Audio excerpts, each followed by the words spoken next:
जय बोलिए महावीर भगवान की। जय बोलिए अनंत सिद्ध परमेष्टि भगवानों की। जय बोलिए तत्वार्थ सूत्र प्रणेता आचार्य भगवान श्री उमा स्वामी जी महाराज की। जय बोलिए इस युग के प्रथमाचार्य श्री चारित्र चक्रवर्ती शांति सागर जी महाराज की।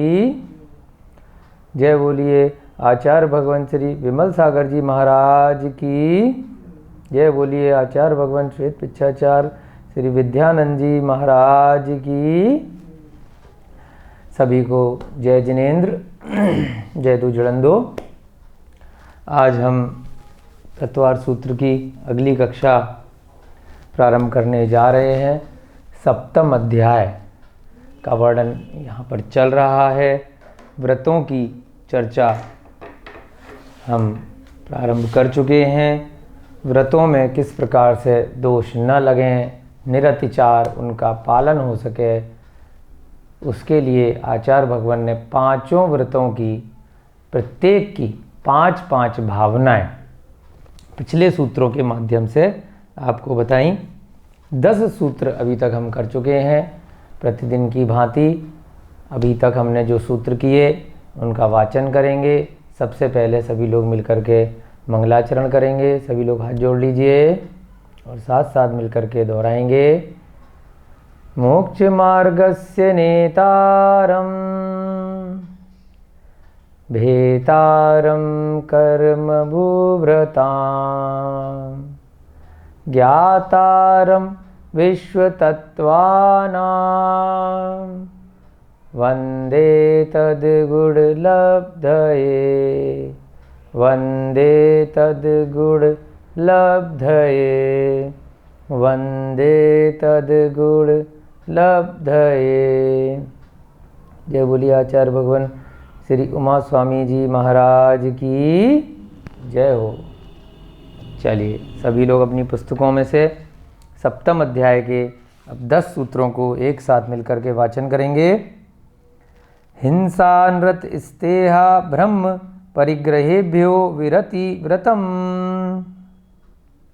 देश सर्वतो अणुमहति तत्सिद्ध्यर्थम भावना पंच पंच वांग मनोगुप्तिर्यादान निक्षेपण समित्यालोकित पान भोजनानि पंच क्रोध लोभ भीरुत्व हास्य प्रत्याख्यानान्य नुवीची भाषणम च पंच शून्यागार विमोचितावास परोपरोधाकरण भैक्ष शुद्धि सधर्मा विसंवादा पंच स्त्री राग कथा श्रवण तन मनोहरांग निरीक्षण पूर्वरतानुस्मरण व्रस्येष्ट रस स्वशरीर संस्कार त्यागा पंच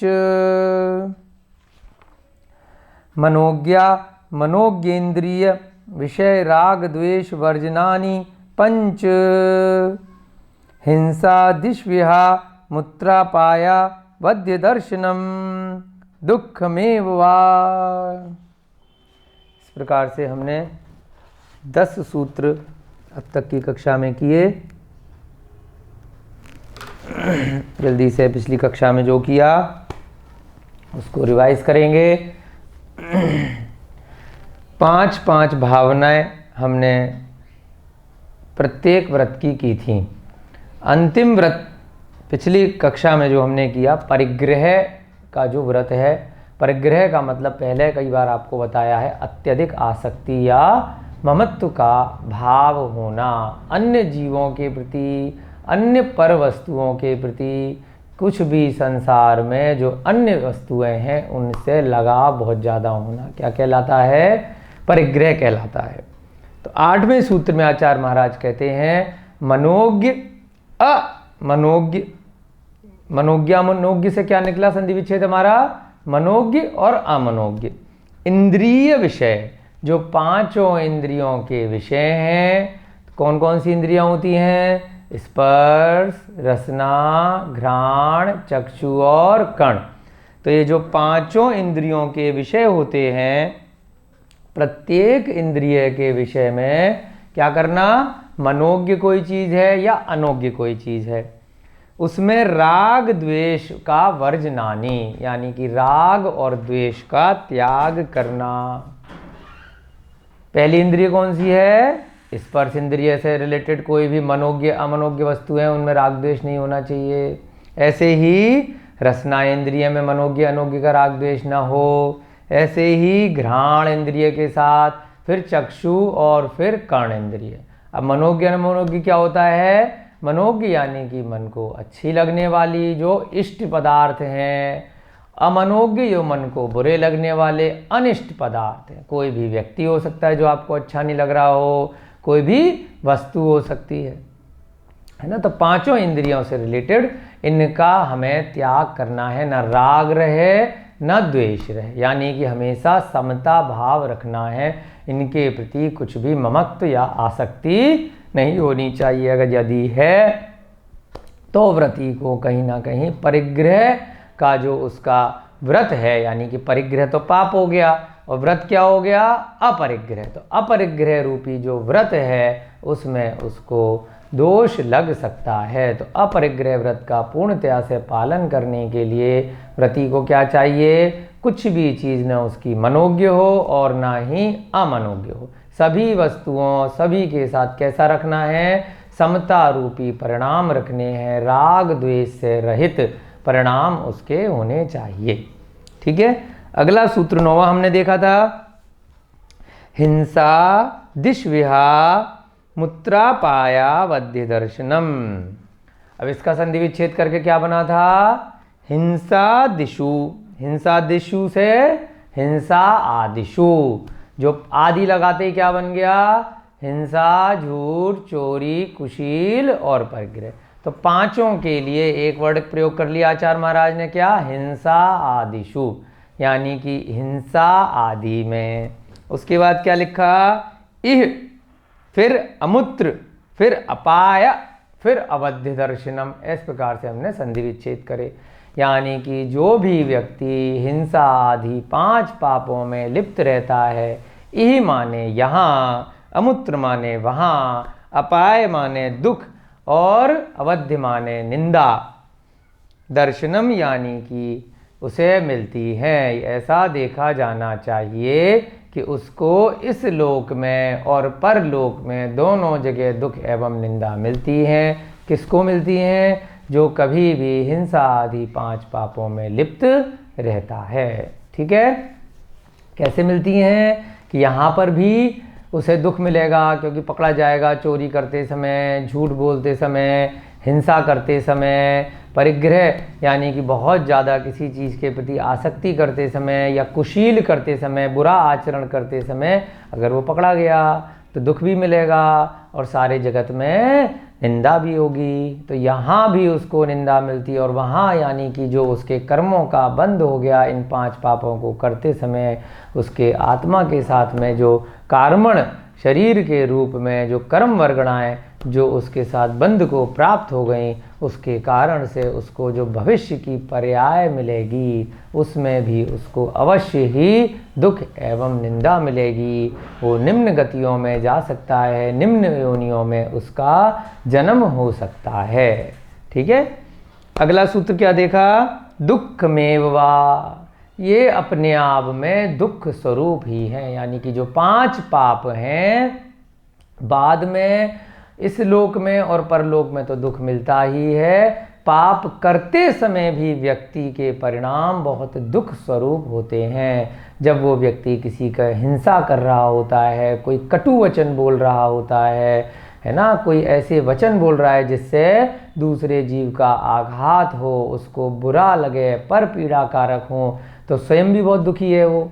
तभी तो वो अपशब्द बोल रहा है या कोई ऐसे कार्य कर रहा है जिसमें दूसरे जीव के साथ हिंसा हो, जब असत्य बोल रहा है, जब चोरी कर रहा है, जब बहुत ज़्यादा उसको ममत्व है, तो उस समय वो स्वयं भी बहुत दुखी है। बाद में तो मिलेंगे ही मिलेंगे उसको दुख और निंदा, दुख करते समय भी बहुत दुखी होता है। अपने आप में ही ये पांचों की पांचों पाप दुख के कारण हैं, दुख स्वरूप हैं।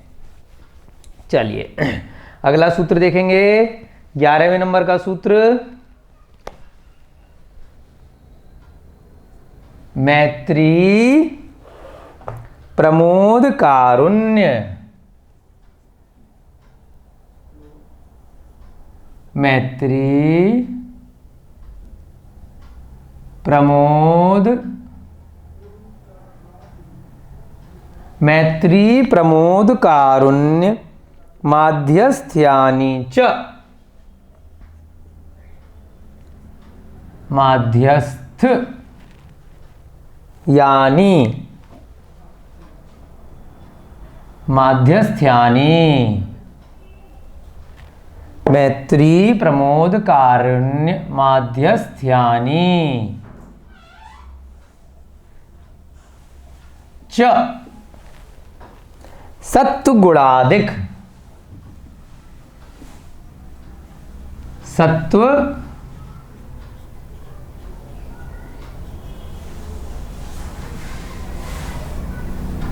गुणाधिक क्लिश्यमाना विनयेषु,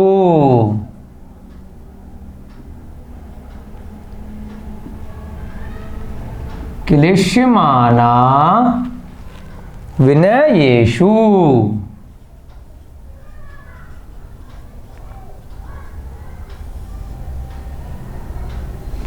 चलिए क्या सूत्र लिखा, जल्दी से आप पढ़ेंगे दोबारा से मिलके।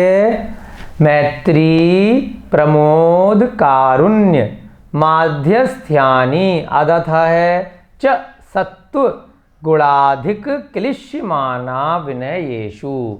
अब व्रतियों के बारे में और बात बताई आचार्य महाराज ने।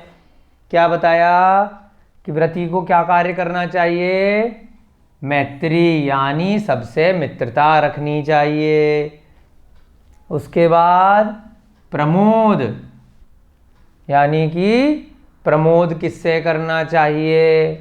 फिर कारुण्य यानी कि करुणा किससे करनी चाहिए। माध्यस्थ्यानि यानी कि मध्यस्थ का भाव रखना चाहिए।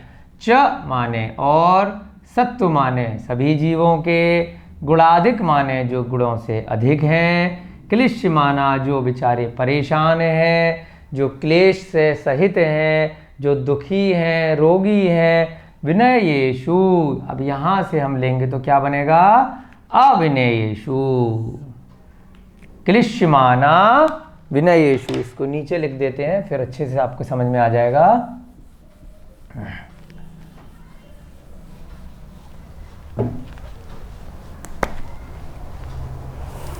क्लिश्यमाना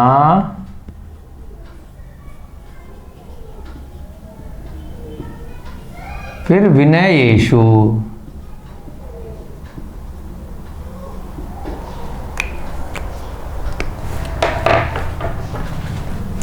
अब यहां से इधर से हम लेंगे क्लिश्यमान और यहां से अ लेंगे, इसलिए इसको नीचे लिखा क्योंकि अविनयेषु है। ये संधि विच्छेद जब करेंगे तो क्या बनेगा, क्लिश्यमान, और यहां से अ लिया जाएगा तो अविनयेषु। ठीक है, तो इस प्रकार से इसको आपको पढ़ना है। अब क्या मतलब निकला इसका,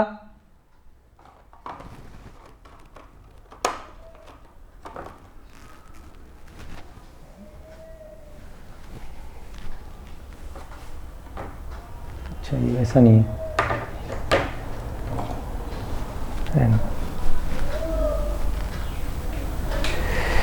मैत्री प्रमोद कारुण्य माध्यस्थ्यानि च सत्वगुणाधिक क्लिश्यमाना विनयेषु। मैत्री किसके साथ रखनी है, सत्व। सत्व माने सभी जीवों के साथ, यानी कि इसके साथ में क्या हो गया ये। प्रमोद किसके साथ रखना है, गुणाधिक, जो गुणों से अधिक है, यानी कि प्रमोद। प्रमोद माने किसी जीव के प्रति क्या करना, जैसे ही किसी जीव को देखा तो प्रमोद बोलते हैं, प्रसन्न हो जाना, है ना। अब प्रसन्न किसको देख करके होंगे, जो आपसे गुणों में अधिक हैं। जो, अब गुण का यहाँ पे क्या मतलब है, गुण से मतलब जो अधिक धार्मिक हैं, जो मुनि महाराज हैं, जो अधिक तपस्वी हैं, ज्ञानी हैं, कोई भी ऐसे लोग जिनका ज्ञान, जिनकी चर्या, जिनका व्रत आपसे अधिक है, उनको देख करके, साधर्मी बंधुओं को देख करके क्या हो जाना? प्रसन्न चित्त हो जाना, यानी कि प्रमोद हो जाना। उसके बाद कारुण्य माने करुणा। करुणा किसको देख करके आएगी? तीसरे नंबर पे क्लिश्यमान, जो बेचारे परेशान हैं। करुणा किसको देख करके आएगी? जो दुखी हैं, उन पे दया का भाव करना, उनके रोगों को ठीक करने का प्रयास करना। कोई भी जीव जंतु हैं, पशु पक्षी है, कोई भी मनुष्य है जो रोगी है, पीड़ित है, दुखी है, किसी भी प्रकार के कष्ट में है, तो उनको देख करके करुणा का भाव करना, उनका रोग, उनका दुख, उनका कष्ट जल्दी से ख़त्म हो जाए और आपके द्वारा ऐसे प्रयास हों, आपके दान भक्ति इत्यादि से उनका रोग दुख इत्यादि दूर हो जाए, उनकी परेशानी दूर हो जाए। तो उसके लिए क्या बोला? कारुण्य। किसके साथ? क्लिश्यमान।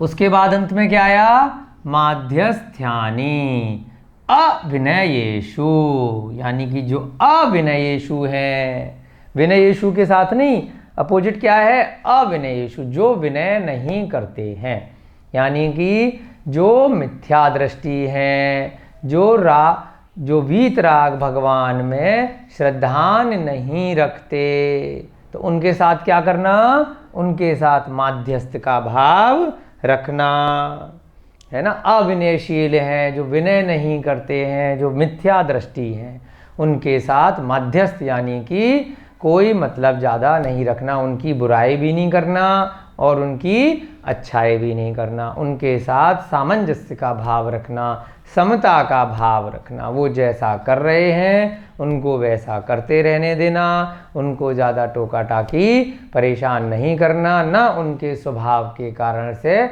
स्वयं परेशान होना। जैसे बोलते हैं ना कि भाई ये दूसरे पंथ का है, ये दूसरे मत का है, तो उसकी बुराई इत्यादि करना प्रारंभ कर देते हैं। तो ऐसा नहीं करना, व्रती को इन सब चक्करों में नहीं पड़ना चाहिए। कोई भी व्यक्ति किसी भी पंथ को मानता हो, किसी भी धर्म को मानता हो, किसी भी संप्रदाय को मानता हो, उसकी अपनी मान्यता है, आप उसमें टोका टाकी नहीं करें। क्यों? क्योंकि आपने व्रत ले रखे हैं, तो आपको अविनयेषु के साथ क्या व्यवहार करना है? माध्यस्थ का भाव करना है। माध्यस्थ माने बीच का रास्ता, हम अपने रास्ते, आप अपने रास्ते। आप उनको जबरन आपकी मान्यता को मानने के लिए प्रोत्साहित नहीं कर सकते, बाध्य नहीं कर सकते कि आप ही सही हैं, वो गलत है। क्योंकि वह व्यक्ति अविनयेषु है। ठीक है, तो क्या बोला? दोबारा से पढ़ेंगे इसको। व्रती को क्या आचरण करना चाहिए? मैत्री। किसके साथ? सत्व माने सभी जीवों के साथ। इस जगत में जितने भी प्राणी मात्र हैं, चाहे छोटे से छोटे जीव जंतु हैं, चाहे बड़े से बड़े मनुष्य इत्यादि हैं, देव हैं, सबके साथ में मित्रता। इस संसार के सभी जीव जंतु मेरे जैसे ही हैं, मेरी जैसी आत्मा ही उन सभी जीव जंतुओं में है, तो उनको कभी भी कोई कष्ट नहीं देना। मेरे निमित्त से न उनको मारा जाए, काटा जाए, परेशान नहीं किया जाए। तो ये सब क्या काम करना? व्रती को सभी जीवों के साथ में मित्रता का भाव। अब मित्रों को मारेंगे थोड़ी ना, मित्रों के ऊपर अत्याचार करेंगे क्या? मित्रों के साथ अच्छा व्यवहार करते हैं। तो मैत्री मतलब सभी जीवों के साथ, प्राणी मात्र के साथ दया का भाव करना, उनका मेरी वजह से कोई अनिष्ट ना हो, घात ना हो। फिर से पढ़ेंगे। प्रमोद यानी कि मुख प्रसन्न हो जाना, अंदर अंतरात्मा प्रसन्न चित्त हो गई। किनको देख करके? जो गुणों में अधिक हैं। आपके नगर में कोई बहुत तपस्वी मुनि महाराज इत्यादि का आगमन हुआ, उनको देख करके क्या हो जाना? मुख प्रसन्न हो जाना। जो सम्यक दर्शन से सहित हैं, सम्यक चारित्र से सहित हैं, सम्यक ज्ञान से सहित हैं, गुणों में अधिक हैं, साधर्मी बंधु हैं, उनको देखकर प्रमोद का भाव होना। दुखी जीवों के प्रति देखकर करुणा का भाव होना और अविनयशील व्यक्तियों को देख करके माध्यस्थ का भाव होना, समता सामंजस्य का भाव होना, ये व्रती के लक्षण हैं। चलिए इनका अर्थ लिखेंगे अब हम। मैत्री यानी मित्रता का भाव होना, मेरे द्वारा किसी भी जीव का अहित न हो, अनिष्ट न हो, घात न हो। मैत्री माने सभी जीवों से मित्रता, प्राणी मात्र से मित्रता। मित्रता, ठीक है। दया का भाव,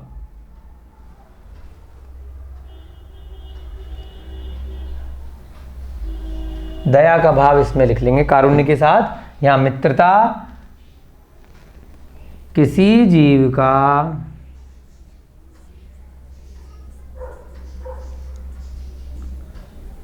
अहित अनिष्ट ना हो।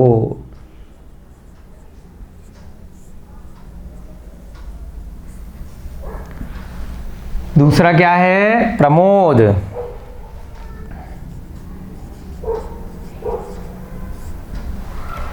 यानी कि प्रसन्न हो जाना, किसी को देखकर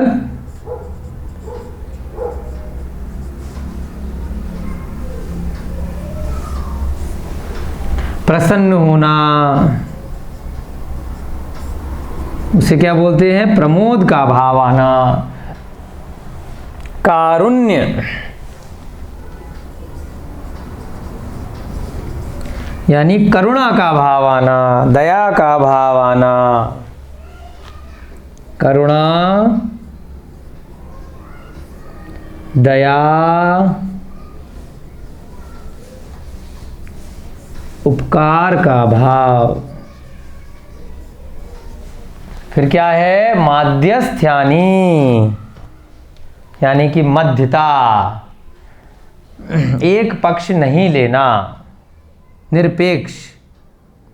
माध्यस्थ्यानी, माध्यस्थ्यानी,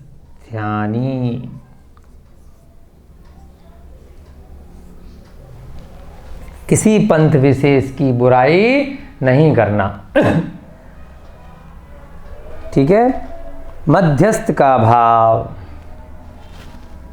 माध्यस्थ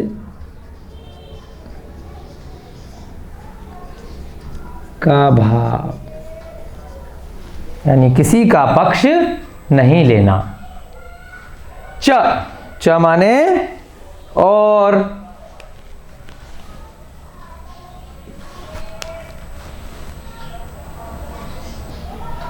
उसके बाद सत्व,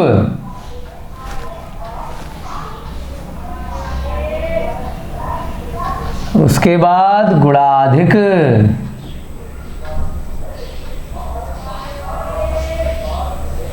फिर क्या है? क्लिश्यमान,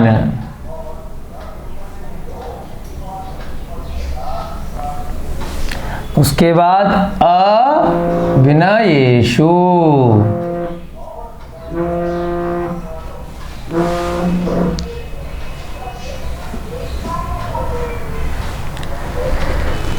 चलिए।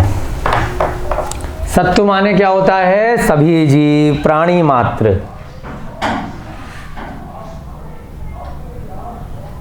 संसार के सभी जीव, प्राणी मात्र।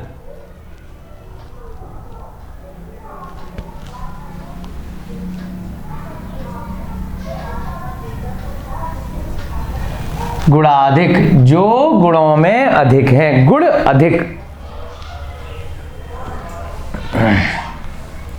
जो गुणों में अधिक हैं, जिनका रत्नत्रय यानी कि सम्यक दर्शन ज्ञान चारित्र श्रेष्ठ है, जिनका रत्नत्रय, रत्नत्रय किसको बोलते हैं? 3 प्रकार के रत्न, यानी कि सम्यक दर्शन,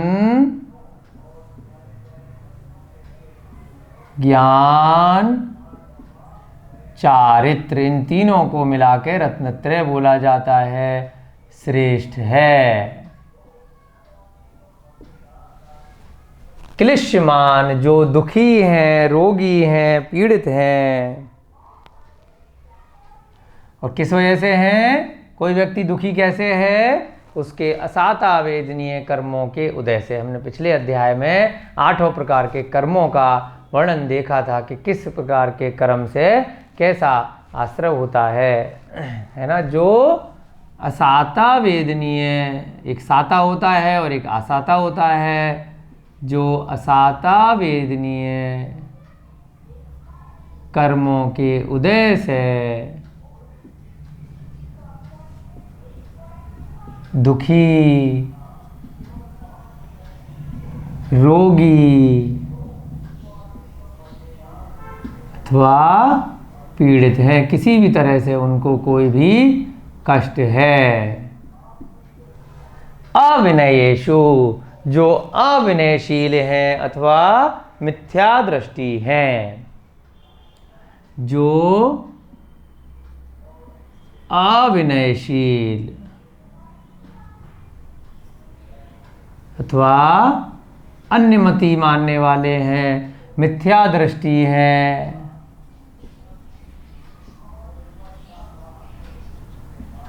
अब आपके हिसाब से वो मिथ्या दृष्टि है, वो लोग बोलेंगे, ज़्यादा पढ़ लेंगे तो वो आपको मिथ्या दृष्टि बोलेंगे, तो इसलिए ये झगड़ा चलता रहेगा। तो इसलिए आचार्य महाराज ने क्या कहा कि जो भी अविनयशील हैं उनके साथ माध्यस्थ का भाव रखना, झगड़े में नहीं पड़ना, बीच का भाव, यानी कि बीच का रास्ता। हमारी मान्यता जो है वो ठीक है, आपकी मान्यता, आप अपनी जगह ठीक हैं, झगड़ा खत्म। ठीक है, क्या अर्थ निकलेगा?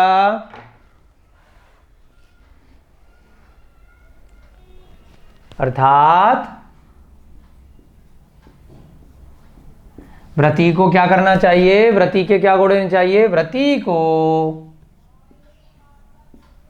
चाहे वो अणुव्रती हो या महाव्रती हो, व्रती को हमेशा प्राणी मात्र के प्रति मित्रता,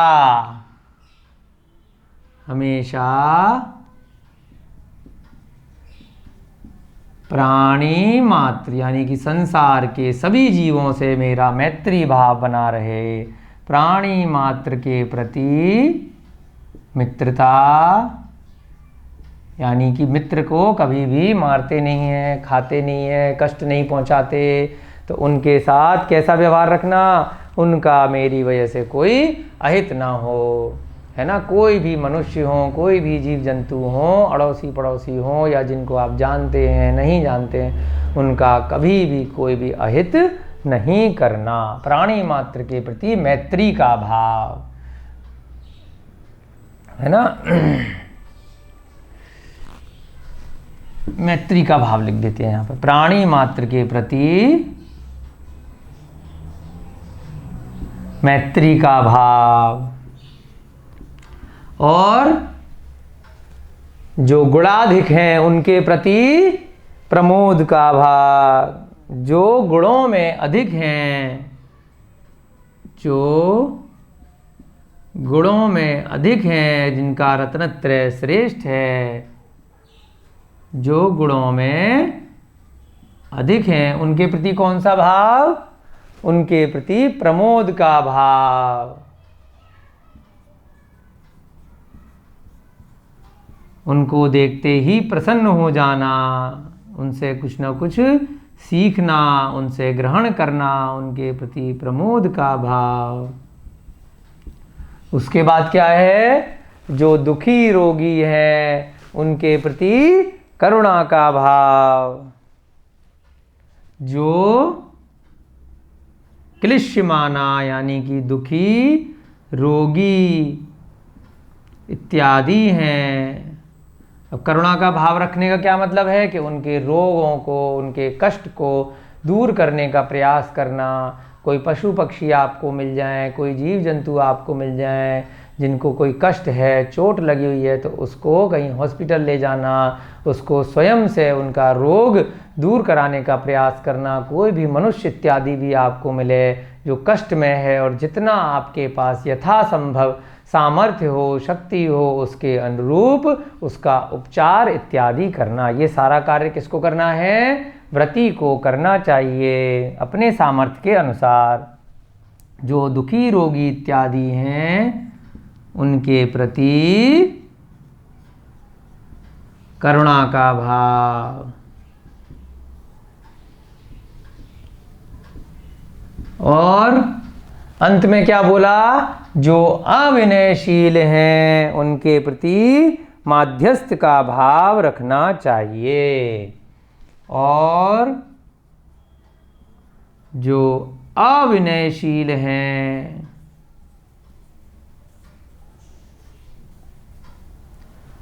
उनके प्रति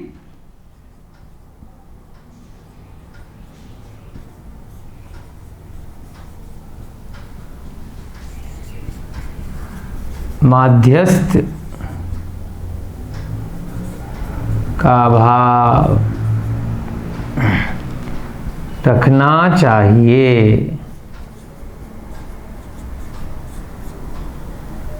माध्यस्थ अर्थात मध्य का भाव, एक पक्ष नहीं लेना चाहिए। ठीक है। राग द्वेष से रहित प्रवृत्ति रखनी चाहिए। माध्यस्थ का मतलब आप यहाँ लिख सकते हैं राग द्वेष से रहित, न उससे द्वेष करना और न ही उससे राग करना, बीच का रास्ता। ठीक है। आगे 11वां नंबर सूत्र समझ में, बहुत ही आसान सूत्र है, लेकिन व्रती को हमेशा ऐसा करना चाहिए। प्राणी मात्र के प्रति मैत्री का भाव, जो गुणों में अधिक हैं उनके प्रति प्रमोद का भाव, जो दुखी रोगी हैं उनके प्रति करुणा का भाव, और जो अविनयशील हैं उनके प्रति माध्यस्थ का भाव रखना चाहिए। चलिए अगला सूत्र देखेंगे, 12वें नंबर का सूत्र। जगत काय स्वभावो व संवेग वैराग्यार्थम। मिटा दें इसको। प्रति के लक्षण इन सूत्रों में बताए हैं। पहले 5 सूत्रों में क्या बताए? प्रत्येक 5 व्रत की कौन कौन सी 5 भावनाएं करनी है जिससे व्रतों में स्थिरता आए, व्रत पक्के हों। अब व्रती को और क्या कार्य करना चाहिए? ये सब कार्य करने चाहिए। और क्या कार्य बताया व्रती को?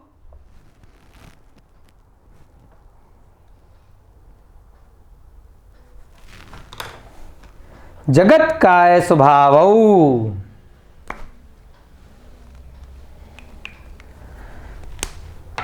वा संवेग वैराग्यार्थम।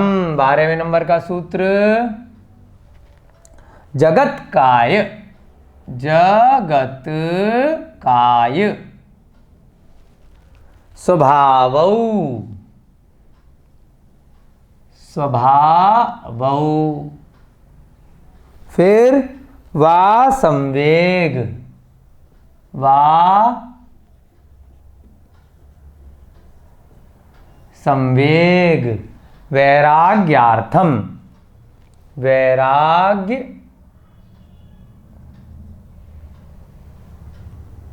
अर्थम।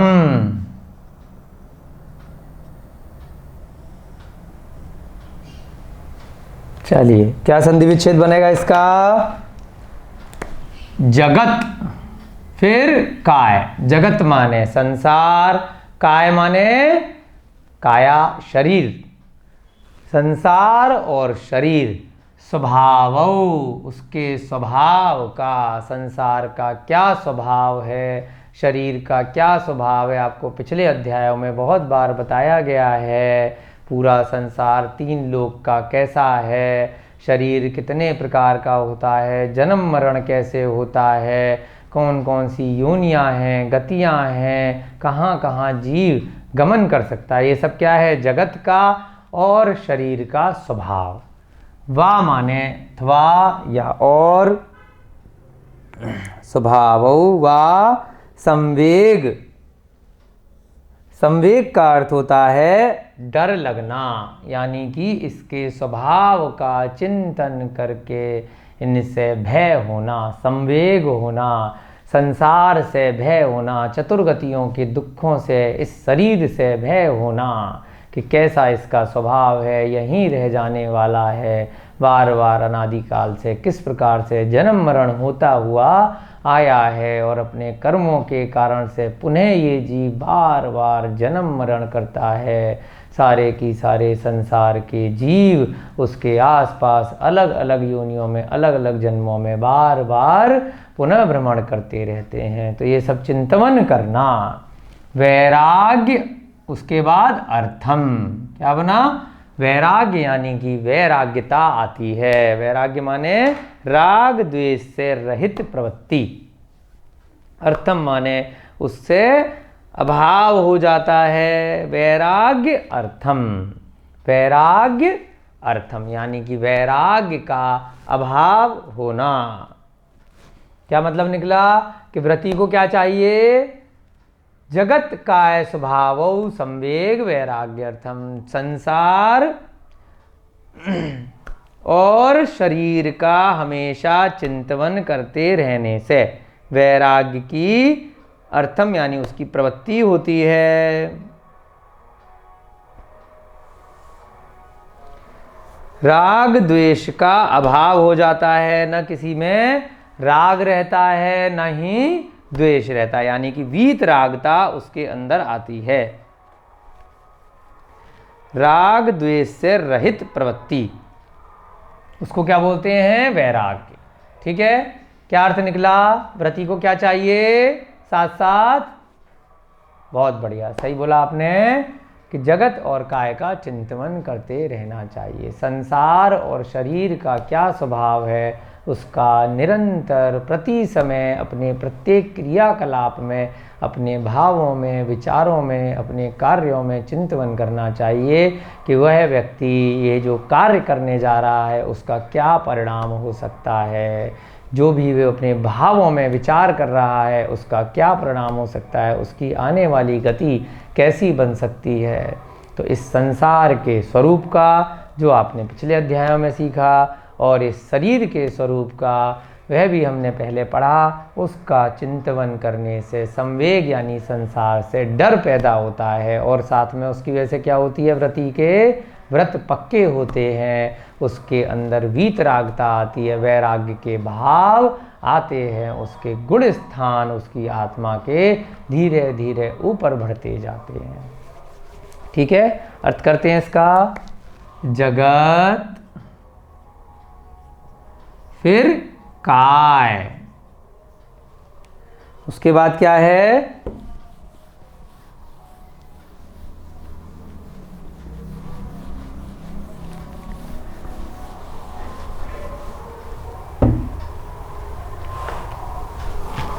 जगत काय के बाद स्वभावौ, फिर वा संवेग, वैराग्य, अर्थम।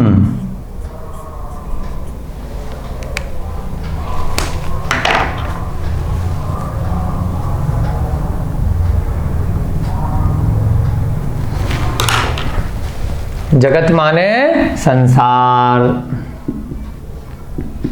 पूरा की पूरा तीन लोक। काय माने शरीर, स्वभावो माने उसका स्वभाव, उसके बाद वा माने तथा भी होता है, कई जगह अथवा आता है। संवेग माने उससे डर होता है, भय, शरीर से भय, संसार से भय। वैराग्य अर्थम यानी कि वैराग्यता आती है, वीतरागता आती है, राग द्वेष से रहित प्रवृत्ति। वैराग्यता यानी राग द्वेष से रहित। जब उसे पता चल जाता है कि इस संसार में कोई भी अपना नहीं है, यह शरीर भी अपना नहीं है, तो न उसको किसी अन्य जीव पर वस्तुओं में राग रहता है और न ही द्वेष रहता है, न घृणा रहती है। तो इससे उसके व्रतों में महानता आती है, उसके व्रत और अधिक गुणकारी हो जाते हैं। धीरे धीरे करके उसके गुण स्थानों में, उसकी चर्या में, उसके भावों में, उसके विचारों में वृद्धि होती है। तो निरंतर व्रती को इन सब बातों का चिंतन करते रहना चाहिए। व्रती को क्या करना है?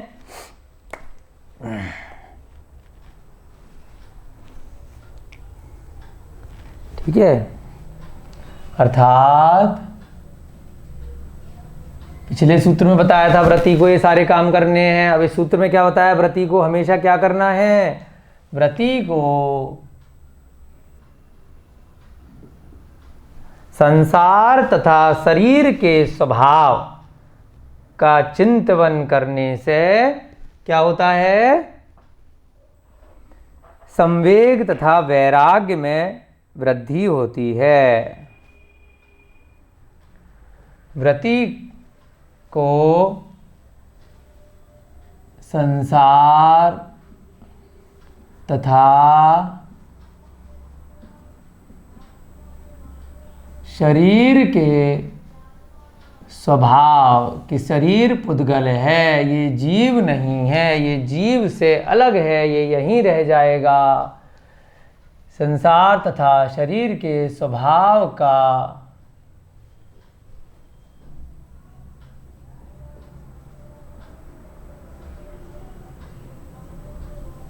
चिंतन करने से क्या आता है? संसार से भय तथा वैराग्य में प्रवृत्ति होती है, यानी कि राग द्वेष से रहित प्रवृत्ति होती है। करने से संसार से भय प्रकट होता है एवं उसके वैराग्य यानी कि राग द्वेष से रहित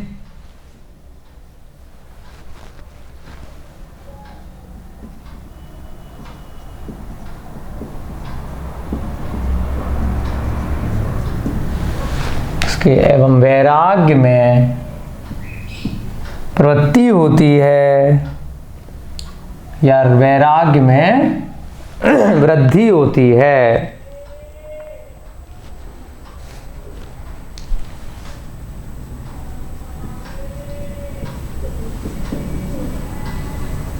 व्रती को क्या चाहिए? हमेशा ऐसा चिंतन करते रहने चाहिए।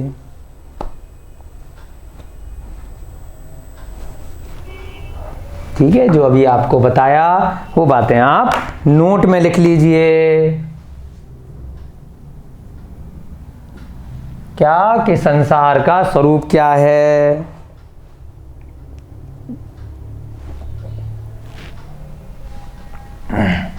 व्रती को क्या करना चाहिए? संसार के स्वरूप का चिंतन। अब संसार के स्वरूप का क्या मतलब है? हमेशा ऐसी भावना करनी चाहिए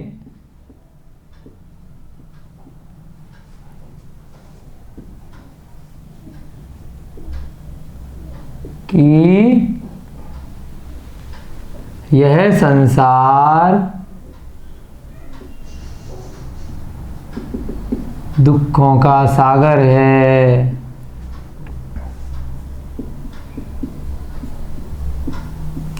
यहाँ जीव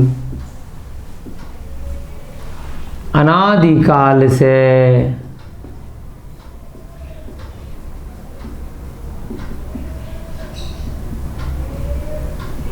जो भी सुख आपको लगता है वह सुख आप अनादिकाल से अनंत बार भोगते हुए आए हैं। राजा भी कितनी बार बन गए, रंक भी कितनी बार बन गए, नरक में भी कितनी बार चले गए, स्वर्ग के सुख भी बहुत बार भोग लिए।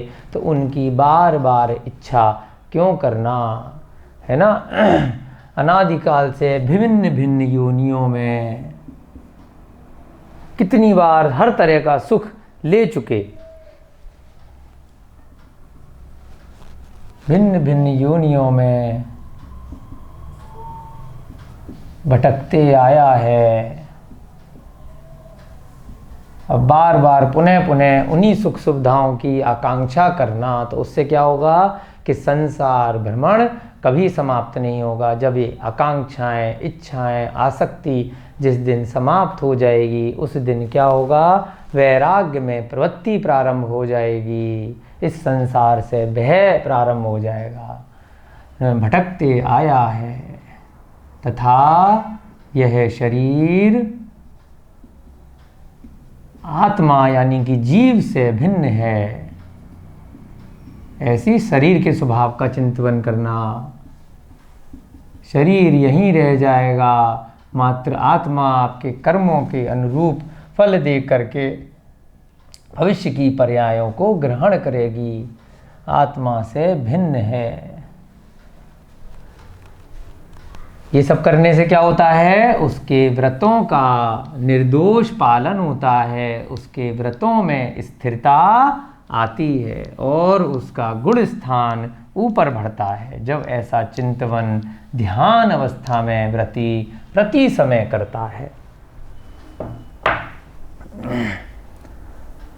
ना, ऐसा चिंतन करने से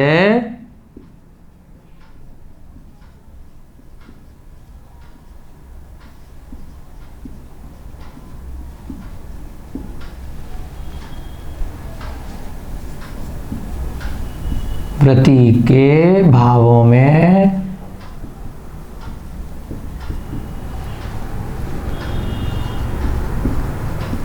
वैराग्य की वृद्धि होती है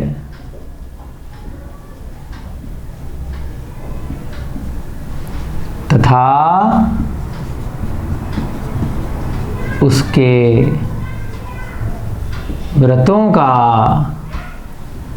निर्दोष एवं निरतिचार, बिना किसी अतिचार के पालन होता है।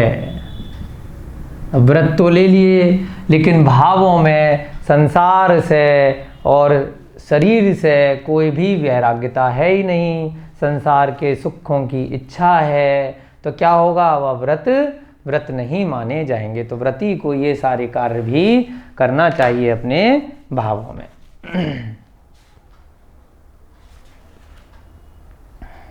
ठीक है,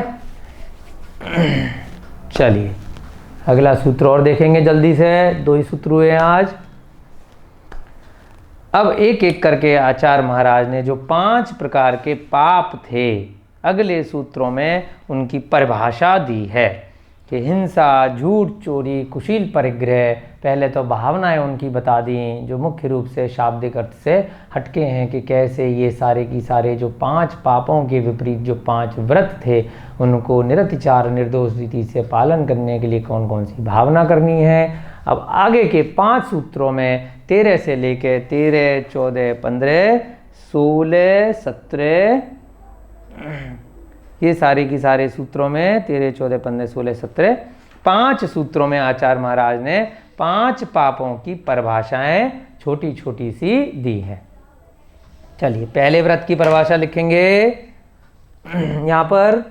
यहाँ से मिटा दें आपको, ये अपना अच्छे से लिख लिया, समझ गए। क्या करना चाहिए व्रती को, संसार और शरीर का जो स्वभाव है उसका निरंतर चिंतन करते रहना चाहिए। मात्र व्रत कहने को ले लिए, कुछ चीज़ों का त्याग कर दिया, उससे काम नहीं चलेगा। इस संसार से हमेशा भय होना चाहिए कि संसार में भय है। व्रत में आपके तभी वृद्धि होगी। ठीक है, अगला सूत्र छोटा सा, उसका अर्थ लिखेंगे, फिर आपकी कक्षा का समय हो रहा है। 13वां सूत्र, प्रमत्त योगात प्राण व्यपरोपणम हिंसा। प्रमत्त योगात प्रमत्त योगात प्राण,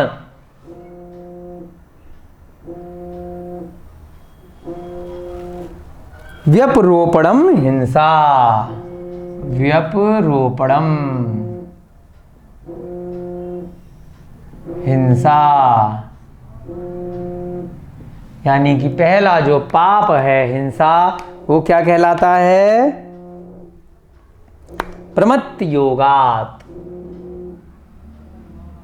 प्राण व्यपरोपणम, यानी कि प्रमाद के योग से, प्रमत्त माने प्रमाद,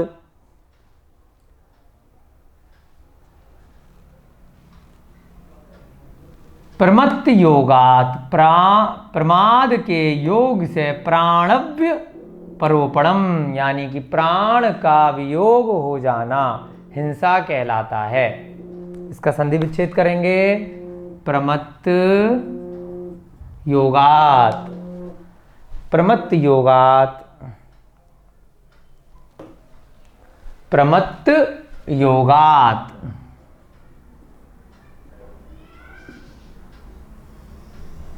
प्राणव्य परोपणम, प्राणव्य परोपणम,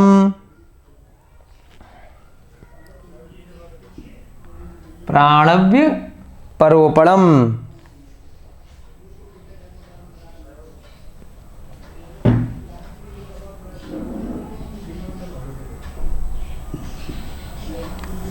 हिंसा, हिंसा क्या होती है? प्रमाद के योग से किसी जीव के प्राणों का, प्राणव्य परोपणम यानी कि प्राणों का घात हो जाना। प्रमाद के योग से किसी जीव के प्राणों का घात हो जाना हिंसा कहलाता है। अब प्रमाद क्या होता है? कि ध्यान कहीं और रहना, कोई कार्य दूसरा करना, एक कार्य को करते समय दूसरी जगह ध्यान लगे रहना, है ना। कोई कार्य कर रहे हैं और मोबाइल पे बात करते करते कार्य करना, टीवी देखते देखते कार्य करना, तो ये सब क्या कहलाता है? प्रमाद। प्रमाद के योग से, प्रमाद के योग से प्राणव्य परोपणम, प्राणों का घात हो जाना।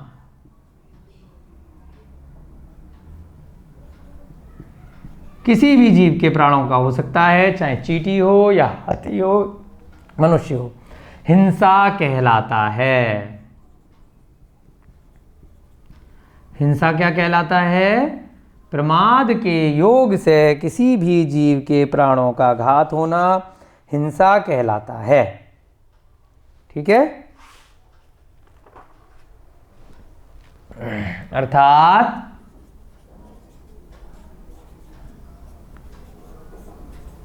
प्रमाद के कारण या प्रमाद के योग से, प्रमाद के वशीभूत एक कार्य करते समय दूसरा कार्य करना, ध्यान कहीं और होना, वो सब क्या कहलाता है? प्रमाद। प्रमाद के वशीभूत होकर किसी भी जीव के प्राणों का घात हो जाना, किसी भी जीव के प्राणों का घात हो जाना, घात हो जाना हिंसा नामक पहला पाप कहलाता है। हिंसा कहलाता है। हिंसा, झूठ, चोरी, कुशील परिग्रह, जो आपने 5 पाप देखे थे, उनमें पहला पाप जो सबसे मुख्य है, हिंसा किसे कहते हैं? प्रमाद के योग से कोई कार्य होता है। यानी कि यदि आप प्रमादी नहीं हैं, आपने बहुत ध्यान देकर कोई कार्य किया और फिर भी किसी कारण से किसी जीव का हिंसा हो गई, तो वो हिंसा नहीं कहलाता। बहुत सूक्ष्म तरीके से यहाँ पर प्रमाद शब्द का आचार्य महाराज ने प्रयोग किया है। यहाँ पे डायरेक्टली ये नहीं लिख दिया कि किसी जीव का आपके कारण से मरण हो जाना हिंसा कहलाता है, ऐसा नहीं लिखा। क्या लिखा? कि आपके प्रमाद की वजह से अगर किसी जीव की हिंसा हुई है, यानी कि आपने ध्यान नहीं दिया, आपने ठीक तरह से चर्या नहीं करी, इस कारण से जीवों की हिंसा हो गई आपके प्रमाद के कारण से, तभी वह हिंसा कहलाएगी। अन्यथा हिंसा नहीं कहलाएगी। आपने ध्यान दिया, आपने जीव रक्षा की, अपने जितना आपके अंदर सामर्थ्य है, शक्ति है, आपने पूरी कोशिश करी और फिर भी गलती से कुछ जीवों की हिंसा हो गई तो हिंसा नहीं कहलाएगी। इसमें उदाहरण आता है, कोई डॉक्टर है, वो किसी मरीज को बचाने की कोशिश कर रहा है, पूरा ध्यान रख रहा है, कोई अन्यथा कोई कार्य नहीं कर रहा, अपनी यथाशक्ति पूरा उसने अपना अनुभव लगा दिया, फिर भी वो जीव नहीं बच पाया, तो क्या हिंसा मानी जाएगी? आचार्य महाराज कहते हैं नहीं मानी जाएगी, क्योंकि उसने प्रमाद नहीं किया, अपने जो भी उसका कर्तव्य था उसका पूर्ण रूप से उसने पालन किया।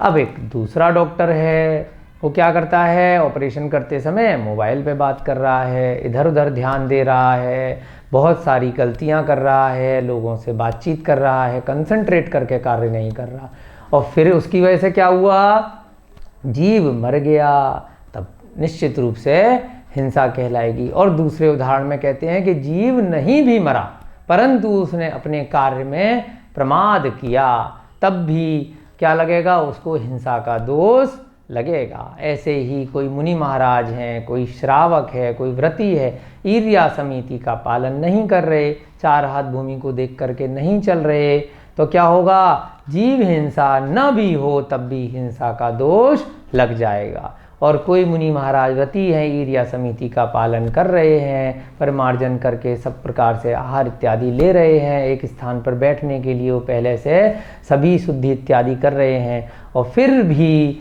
क्या होता है, कुछ जीवों का अगर घात हो जाता है तब भी उनको दोष नहीं लगेगा, क्योंकि उन्होंने यथाशक्ति ईर्ष्या समिति इत्यादि का पालन किया।